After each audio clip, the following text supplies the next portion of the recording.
How do you encourage good performance and dissuade bad? Are you being misled? Hi, I'm Peter Nichol, Data Science CIO. Today we're going to talk about managing behaviors on your team, and more specifically, passive-aggressive behavior. So what is passive-aggressive behavior? Passive-aggressive behavior is behavior that's essentially aggressive behind the scenes. So it's quietly aggressive. And the challenge with this, and the reason it's hard to identify, is many times these behaviors are masks. They're not overt. Somebody's not going to say they don't agree with the strategy or they don't agree with the approach. They're going to say that offline in a quiet context when you don't have an ability to defend and justify your rationale as a leader. Second, they're going to deny that there's anything wrong. So if it's brought up, do you have any concerns? Do you have any issues? It'll be, nope, sounds like a good approach. Later, they're going to talk about how it doesn't make sense and the approach isn't logical or why that change isn't going to work.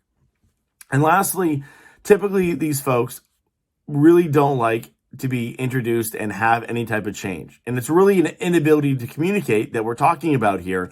But the challenge is these are quietly masked and very subtle behind the scenes actions that slowly erode the team unity and the team cohesion.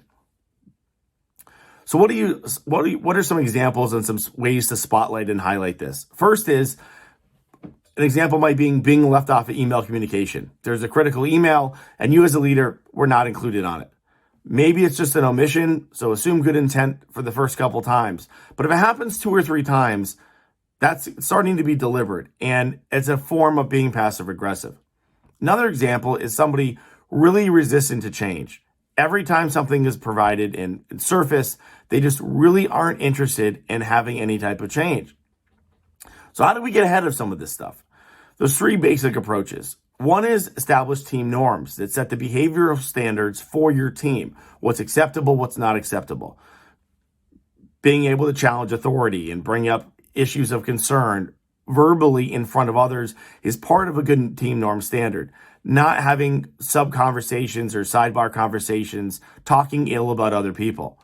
Second is making sure that you have standardized principles. Sometimes these are guided by the organization or company as, best practices or guiding principles. Other times you as a leader need to generate them. And lastly, making sure that you have some type of standard of what is good. What is behavior that's acceptable and what is behavior that's not acceptable? Making sure there's a clear delineation. So what happens if you find yourself in this position that's quite difficult to identify what's going on?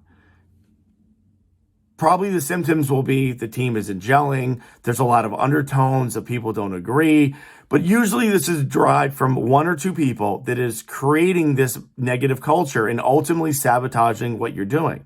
They're not going to overtly say they don't agree with the strategy, but quietly they're going to slowly undermine how that strategy gets executed. And ultimately, it probably will not be successful. So where do you start?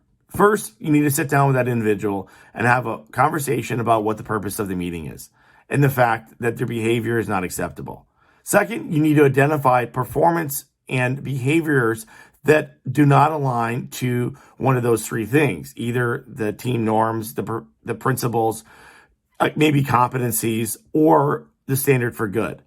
And third, you need to link it to corrective action. What happens if no changes happens over the next, say, 30 days? It doesn't need to be formalized and all written up, but I will provide a template down below in the corresponding article as an example of how to document this discussion and this meeting. So as a leader, it's very difficult to try to figure out where some of these negative aspects are emerging from your team when they're not directly presented to you. If somebody doesn't attend a meeting on time or is 4 hours late for work or misses a deliverable, it's very obvious what happened and it's very clear how you correct that action. But what if things are just not working? The approach isn't being implemented or your strategy isn't taking a hold through the organization or you're not realizing your goals? Many times these objectives are very subtle and these acts of sabotage or challenging authority don't occur in the daylight. They occur in the shadows. Hopefully this provided some insights on how to get ahead of some of these challenges. Hi, I'm Peter Nichol, Data Science CIO. Have a great day.